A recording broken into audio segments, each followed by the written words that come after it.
भाई किसी ने सही कहा है, अधूरा ज्ञान खतराए जान। यानी कंप्लीट इंफॉर्मेशन जितनी तेजी से आपके करियर को सही दिशा में ले जाती है, आधी अधूरी जानकारी उतनी ही तेजी से आपको गड्ढे में ले जाती है।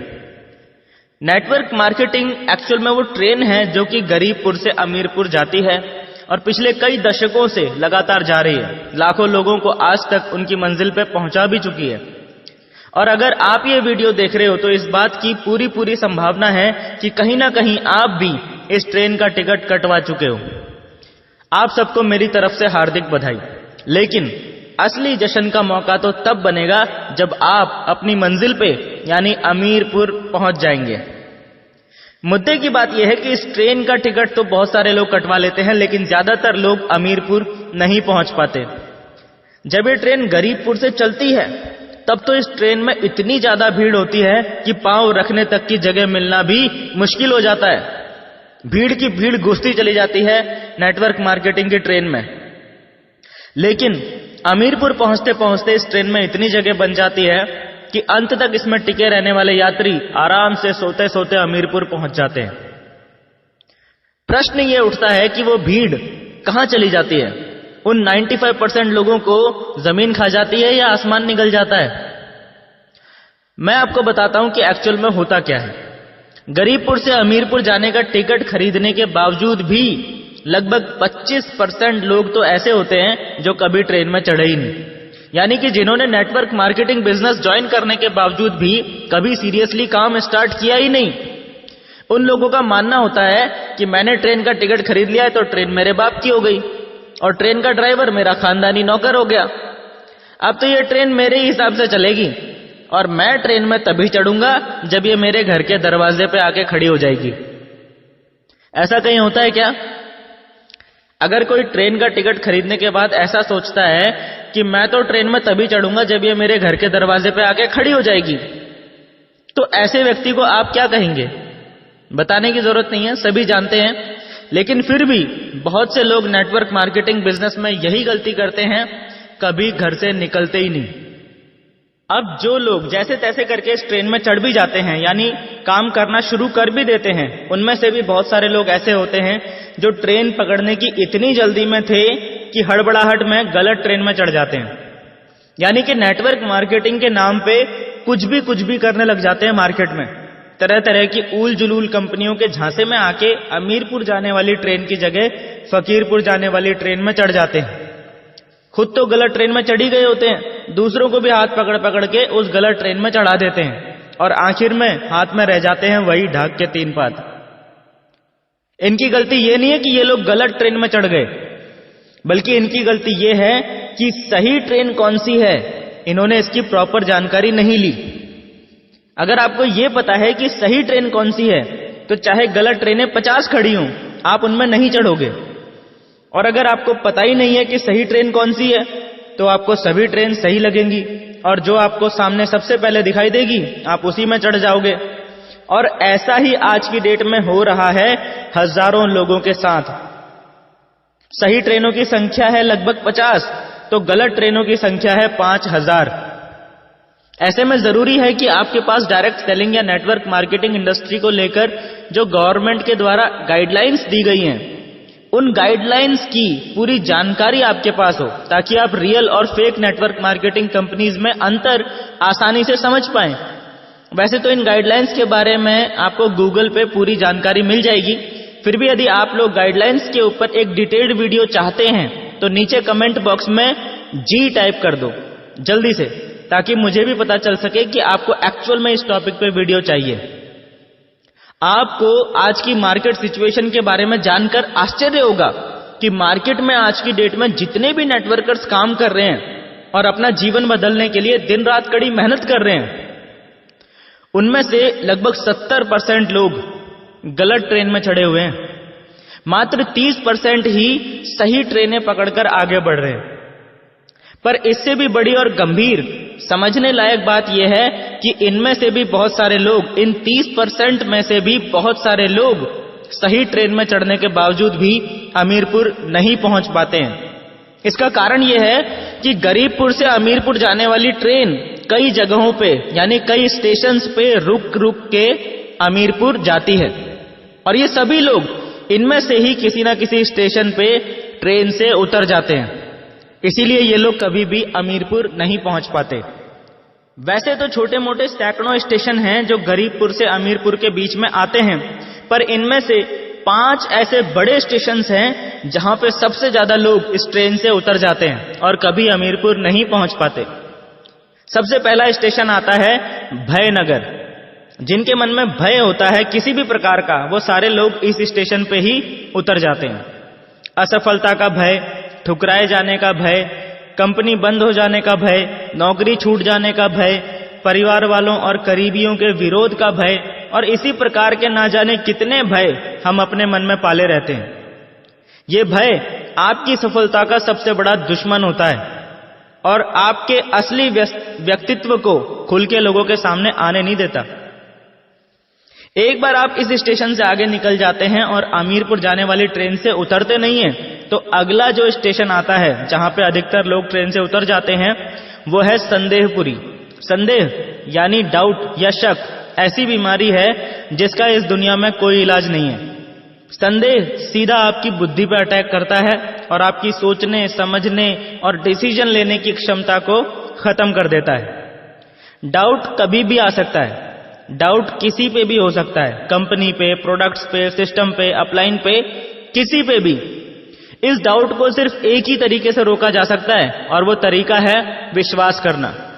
विश्वास करना अपनी कंपनी पे, विश्वास करना अपने प्रोडक्ट्स पे, विश्वास करना अपने सिस्टम पे और अपलाइंस पे।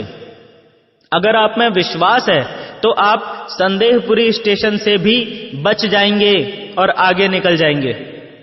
एक बार आप इस स्टेशन से आगे निकल जाते हैं और अमीरपुर जाने वाली ट्रेन से उतरते नहीं हैं, तो अगला स्टेशन यानी तीसरा बड़ा स्टेशन जहां पे अधिकतर लोग ट्रेन से उतर जाते हैं वो है सलाहपुर।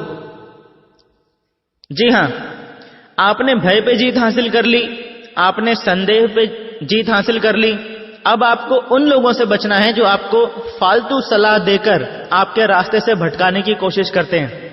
याद रखना, हर सलाह देने वाला व्यक्ति आपका भला चाहने वाला हो ऐसा जरूरी नहीं है, और हर भला चाहने वाला व्यक्ति आपको सही सलाह दे रहा हो ऐसा भी जरूरी नहीं है। इसीलिए ये सलाहपुर स्टेशन सबसे खतरनाक स्टेशनों में से एक है। अगर आपने सही सलाह को छोड़ दिया और गलत सलाह को मान लिया तो आपका सफर वहीं खत्म हो जाएगा। ज्यादातर लोगों के साथ समस्या यह है कि उन्हें समझ ही नहीं आता है कि कौन उन्हें सही गाइड कर रहा है और कौन उन्हें मिसगाइड कर रहा है। जरूरी नहीं है कि चिकनी चुपड़ी बातें करने वाला आपका भला चाहने वाला ही हो और कड़वी बातें करने वाला आपका बुरा चाहने वाला ही हो। एक सिंपल सा लॉजिक देता हूं आपको, जिससे कि आपको आज के बाद ये अंडरस्टैंड करना आसान हो जाएगा कि कौन आपको सही सलाह दे रहा है और कौन आपको गलत सलाह दे रहा है।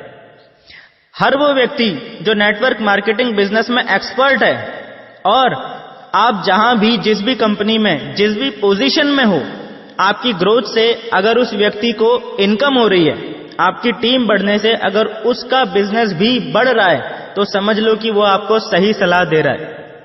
लेकिन अगर कोई व्यक्ति आपको सलाह तो दे रहा है लेकिन उसका खुद नेटवर्क मार्केटिंग में कोई एक्सपीरियंस नहीं है, जैसे आपके बहुत सारे फ्रेंड्स होंगे, आपके बहुत सारे रिलेटिव्स होंगे, आपके पेरेंट्स होंगे, ये सब लोग चाहते तो आपका भला है पर नेटवर्क मार्केटिंग के बारे में आपको सही सलाह नहीं दे सकते।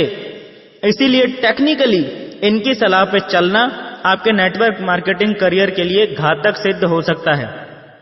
दूसरे वो लोग जो आपको सलाह तो देते हैं और वो लोग नेटवर्क मार्केटिंग के एक्सपर्ट भी होते हैं, लेकिन उनके द्वारा दी गई सलाह के अंदर एक हिडन कमांड छुपी होती है। यानी कि वो लोग डायरेक्टली आपको आपका रास्ता बदलने के लिए नहीं बोलते, लेकिन उनकी मंशा यानी इंटेंशन यही होती है कि आप अपना रास्ता बदल के उनके साथ उनकी कंपनी में शामिल हो जाएं। इस जगह पे आपको बहुत ज्यादा सतर्कता बरतने की जरूरत होती है कि जिस व्यक्ति से आप सलाह ले रहे हो, क्या वो व्यक्ति दिल से आपका भला चाहता है या आपसे पहले अपना भला चाहता है। सबसे ज्यादा वो लोग इस सलाहपुर स्टेशन पे उतर जाते हैं जो नेटवर्क मार्केटिंग में बिगिनर्स लेवल पे होते हैं। इसीलिए सावधान रहें। सलाहपुर में कहीं अपनी ट्रेन से उतर मत जाना किसी की सलाह मानकर। कान बंद करके अपनी सीट पे बैठे रहना, यानी लोगों की बातों की परवाह किए बगैर अपना काम करते रहना। जब आप इस सलाहपुर स्टेशन को भी पार कर लेते हैं तो आपके रास्ते में चौथा सबसे बड़ा स्टेशन आएगा आलसपुर। जी हां, आलस अगली सबसे बड़ी बाधा है आपके रास्ते की। हम में से बहुत से लोग आलसपन के जाल में फंस के अपने लक्ष्य को, अपनी मंजिल अमीरपुर को भूल जाते हैं और आलसपुर स्टेशन पर ट्रेन से उतर जाते हैं। अगर दिल्ली से मुंबई ट्रेन का सफर 22 घंटे का है तो आपको हर हाल में 22 घंटे उस ट्रेन में बैठना ही पड़ेगा। आप अपनी मर्जी से बीच में किसी भी स्टेशन पे उतर के घूमने नहीं जा सकते। 22 घंटे मतलब पूरे 22 घंटे। लेकिन आलसी लोग इतना झेलने से पहले ही बीच में आलसपुर पे उतर जाते हैं। फिर बोलते हैं ट्रेन में तो हम भी चढ़े थे जी, हम तो अमीरपुर नहीं पहुंचे। आलसी आदमी हर काम को टालता रहता है, बहाने बनाने लगता है और अपनी लाइफ की हर प्रॉब्लम के लिए दूसरों को दोष देने लग जाता है। इसीलिए उनके बिजनेस की ग्रोथ रुक जाती है, टीम काम करना बंद कर देती है, अपलायंस भी कुछ टाइम बाद गौर करना बंद कर देते हैं और यह आदमी धीरे धीरे खुद ब खुद बिजनेस से आउट हो जाता है। आदमी में आलस पैदा क्यों होता है? इसका सबसे बड़ा रीजन है आदमी के काम करने का कोई बहुत बड़ा क्लियर कट पर्पस ना होना। इसीलिए कहा जाता है कि इस नेटवर्क मार्केटिंग इंडस्ट्री में डायमंड वही बन सकता है जिसके पास उसका क्लियर कट पर्पस होता है, क्योंकि ये पर्पस आपको हमेशा आलस से दूर रखता है। यानी आपको आलसपुर स्टेशन पर ट्रेन से उतरने नहीं देता। एक बार आप आलसपुर को भी पार कर लेते हैं तो अमीरपुर पहुंचने से पहले आखिरी सबसे बड़ा स्टेशन आपके रास्ते में आता है होशियारपुर। ये पंजाब वाला होशियारपुर नहीं है, ये ज्यादा होशियारी दिखाने वालों का होशियारपुर है। अपने आप को सबसे सयाना समझने वाले, सबसे ज्यादा नॉलेजफुल समझने वाले, अपने को ही समझदार दूसरों को बेवकूफ समझने वाले, अपना उल्लू सीधा करने की कोशिश करने वाले, मुंह में राम बगल में छुरी वाले, दूसरों के हितों को दरकिनार करने वाले, नियमों को तोड़ना अपनी शान समझने वाले, हर काम में शॉर्टकट तलाशने वाले, दूसरों के सर पर पैर रखकर सफल होने की कोशिश करने वाले, इस तरह के सभी लोगों का सफर इस स्टेशन पे आके खत्म हो जाता है, क्योंकि इनके अंदर बीमारी होती है अपना दिमाग लड़ाने की और अपने आप को अपने अपलाइन से ज्यादा स्मार्ट साबित करने की। इसीलिए ये लोग कुछ ना कुछ होशियारी दिखाने की कोशिश जरूर करते हैं, सिस्टम और कंपनी के खिलाफ कोई ना कोई एक्टिविटी जरूर करते हैं और बस फिर वही इनके करियर की सबसे बड़ी गलती साबित होती है और उस एक गलती की वजह से इनका सफर इस होशियारपुर स्टेशन पर खत्म हो जाता है। सिर्फ कुछ लोग यानी कि मात्र 1% लोग ही इस 5वें स्टेशन को पार करने के बाद ट्रेन में बसते हैं और बाकी 99% लोग कभी भी ये नहीं बोलते कि मेरी गलती थी, मुझ में ही कमी थी। वो ट्रेन को और उसके ड्राइवर को गाली देने लगते हैं।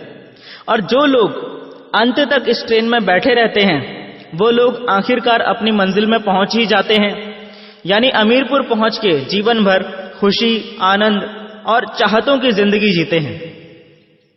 याद रखना, ट्रेन का टिकट खरीद लेना ही काफी नहीं है।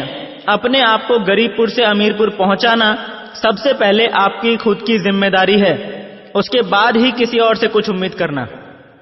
एक सवाल के साथ इस वीडियो को एंड कर रहा हूं। जिसे ये सवाल समझ में आ गया उसे इस पूरी वीडियो का मैसेज भी समझ में आ जाएगा। अपने दिमाग पे थोड़ा सा जोर डाल के सवाल का जवाब नीचे कमेंट बॉक्स में जरूर देना। सही जवाब देने वालों का नाम अगली वीडियो में जरूर आएगा। अब सवाल सुनो। एक बार एक जगह पे रेस आयोजित हो रही थी। रेस जीतने वाले को 1 करोड़ रुपए का इनाम मिलने की घोषणा की जाती है। उस रेस में 3 लोगों ने पार्टिसिपेट किया, मिस्टर ए, मिस्टर बी और मिस्टर सी। तीनों रेस वाले दिन रेस वाली जगह पे पहुंचते हैं तो क्या देखते हैं कि रेस के लिए जो रास्ता चुना गया था वो एक जंगल से होकर गुजर रहा था। बल्कि यूं कहूं कि वो रास्ता था ही नहीं, वो तो घना जंगल था। और चैलेंज ये था कि जो व्यक्ति सबसे पहले इस जंगल को पार करके दूसरी तरफ पहुंच जाएगा वो विजेता बन जाएगा। समस्या ये थी कि उस जंगल में शेर, चीते, भालू, सांप, बिच्छू, मगरमच्छ, हाथी और तमाम तरह के जंगली जानवर भरे पड़े थे और साथ ही कंकड़, पत्थर और कंटीली झाड़ियों से वो जंगल भरा पड़ा था। अब हुआ ये कि ये सब देखकर मिस्टर ए ने तो रेस में भाग लेने से ही मना कर दिया। उसने सीधा बोल दिया, मेरे बस की बात नहीं है भाई। अब मिस्टर बी और मिस्टर सी इन दोनों ने दौड़ने का डिसीजन लिया। रेस शुरू हुई और मिस्टर बी और मिस्टर सी घुस गए जंगल में। दौड़ते दौड़ते थोड़ी देर में क्या हुआ, मिस्टर बी को ठोकर लगी और वो कंटीली झाड़ियों में गिर गया। उसके शरीर में जगह जगह से खून निकलने लगा और वो रोता रोता वहीं से वापस लौट गया। जहां से रेस शुरू हुई थी वापस वहीं पे आके खड़ा हो गया। मिस्टर सी भी जंगल में दौड़ रहा था। दौड़ते दौड़ते अचानक उसको भी ठोकर लगी, वो भी गिर पड़ा। वो उठा तो उसने देखा कि पैर के अंगूठे से खून निकल रहा है। उसने परवाह नहीं करी और वो आगे बढ़ता रहा। थोड़ी देर में पैर में एक कांटा लग गया और दर्द होने लगा। उसने अब भी परवाह नहीं करी और वो आगे बढ़ता रहा। इसी प्रकार जंगल में जितनी भी मुश्किलें आई उसने किसी की भी परवाह नहीं करी और वो लगातार आगे बढ़ता चला गया। देखते ही देखते उसने पूरा जंगल पार कर दिया। वो विजेता बन गया और उसे 1 करोड़ रुपए का इनाम मिल गया। सवाल ये नहीं है कि कौन जीता या किसका फायदा हुआ। आप लोगों से मेरा सवाल ये है कि इस स्टोरी में सबसे ज्यादा नुकसान किसका हुआ, मिस्टर ए का, मिस्टर बी का या मिस्टर सी का?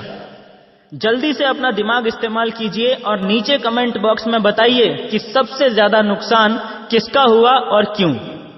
अगली वीडियो की शुरुआत इसी सवाल के जवाब के साथ होगी और सही जवाब देने वाले सभी लीडर्स का नाम भी नेक्स्ट वीडियो में अनाउंस किया जाएगा। हमारी नेक्स्ट वीडियो की नोटिफिकेशन आपके फोन में आए और YouTube पे वीडियो पब्लिश होते ही आपके फोन की घंटी बज जाए, उसके लिए नीचे मौजूद सब्सक्राइब के बटन को अभी दबा दीजिए और बटन दबाते ही साइड में घंटी का एक निशान आएगा, उसे भी जल्दी से दबा देना ताकि नेक्स्ट वीडियो आपसे मिस ना हो। और हां, जाने से पहले इस वीडियो को अपनी टीम में शेयर जरूर कर देना ताकि आपकी टीम तक भी ये ट्रेनिंग वीडियो पहुंच जाए और उनका भी दिमाग खुल जाए। मिलते हैं दोस्तों नेक्स्ट ट्रेनिंग वीडियो में, तब तक के लिए thank you and wish you all the best.